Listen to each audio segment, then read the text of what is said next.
السلام برحمة شما عزیزان، ما همه شما را در درس 16 خوش آمدید میگوییم. امروز ما درس 16 را میخونیم. درس امروز ما اسم ظرف می باشد.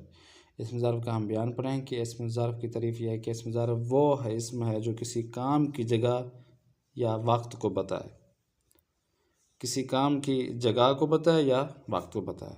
بنانے کا طریقہ یہ ہے کہ سب سے پہلے اپنے مصدر سے پہلے لفظ وقت یا جائے لگا دیتے ہیں تو یہ اسم ظرف بن جاتا ہے۔ جیسے وقت خواندن یا جائے درخشیدن یعنی پڑھنے کا وقت اور چمکنے کا وقت۔ اب کہتے ہیں کہ کبھی حاصل مصدر کے آخر میں گاہ بڑھا کر اسم ظرف بناتے ہیں، جیسے آرام سے آرام گاہ یا آرام کرنے کی جگہ یا وقت۔ کہتے ہیں کبھی امر سے پہلے کسی اسم کو ملا دیتے ہیں، جیسے زرخیز سے سونا پیدا ہونے کی جگہ زرخیز۔ اب نیکسٹ ہے اسم اعلیٰ کا بیان۔ اسم اعلیٰ کی تعریف یہ ہے کہ اسم اعلیٰ وہ اسم ہے جس سے کسی کام کا اوزار سمجھا جائے۔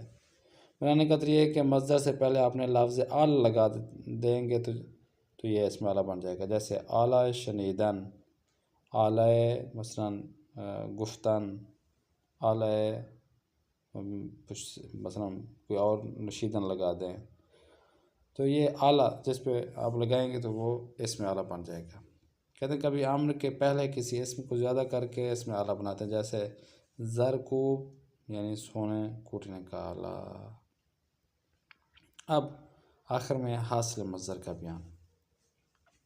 کہتے ہیں حاصل مصدر یا مصدر وہ ہے جو مصدر کا نتیجہ بتائے، جیسے پروردن سے پرورش، ٹھیک ہے نا، پلائی، اس کے بنانے کا بھی کوئی خاص قاعدہ مقرر نہیں ہوتا، لہذا ہر مصدر کے ساتھ اسے لکھ دیا جاتا ہے۔ یعنی مصدر ہے یہ آپ کو مثلا ایک قسم کی ریشہ ہے، اسی مصدر سے آپ نے آگے کے 3 زمانوں میں ماضی، حال، مستقبل کے جملے بنانے ہوتے ہیں۔ تو مصدر بہت ہی اہم ہے، ان کو آپ نے یاد رکھنا ہے کیونکہ ترجمہ کرتے وقت آپ کو ان چیزوں کی بہت ضرورت پڑے گی۔ تو انشاءاللہ تعالی نیکسٹ ہماری کلاسوں میں بھی یہ مصدر ہم آپ کو دیتے جائیں گے۔ آج ہم کچھ مصدر پڑھتے ہیں اور آگے ہماری کلاسوں میں اب مصدر ہی پڑھے جائیں گے۔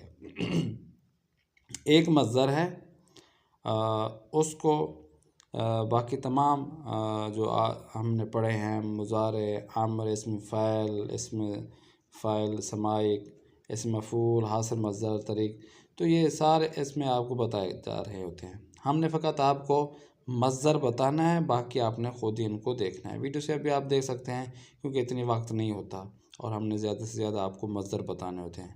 آپ کو مصدر جب آ جائیں تو آگے نیکسٹ آپ آرام سے ان ماضی کی بحث میں کل آپ جملہ بنا سکتے ہیں، یا کوئی بھی جملہ ہو، چاہے حال، مستقبل، اردو کا جملہ ہو تو آپ کے پاس مصدر آپ کے پاس ہونا چاہیے۔ اسی مصدر سے آپ آرام سے سلیس ترجمہ کر سکتی ہیں اگر آپ نے اچھی طرح پڑھا ہوا ہوگا تو ہم مصدر بتائیں گے، ان کا ترجمہ بتائیں گے۔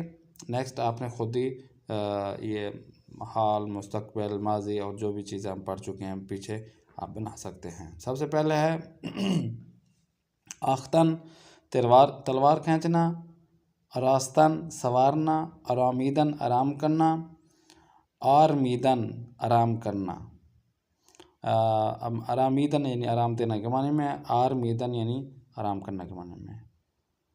آرو غیدن یعنی ڈکا لینا، آزمودن آزمانا، آسودن آرام کرنا، اشامیدن پینا، اور اشفتن پریشان کرنا، آغازیدن شروع کرنا، اور آغشتن یعنی آلودہ کرنا۔ آخر میں آفریدن یعنی پیدا کرنا یا خلق کرنا کے معنی میں استعمال ہوتا ہے۔ امید کرتے ہیں آپ کو یہ کلاسیں بہت پسند آ رہی ہوں گی۔ یہ مصدر آپ کو ہم ساتھ ساتھ یہ تو ہم نے لاسٹ میں یہاں پہ بتائیے ہیں، ہماری جو پچھلی کلاسیں ہیں come to learn person playlist میں آپ جا کر دیکھ سکتے ہیں۔ 20 کلاسیں ہم نے جو دی ہیں آپ کو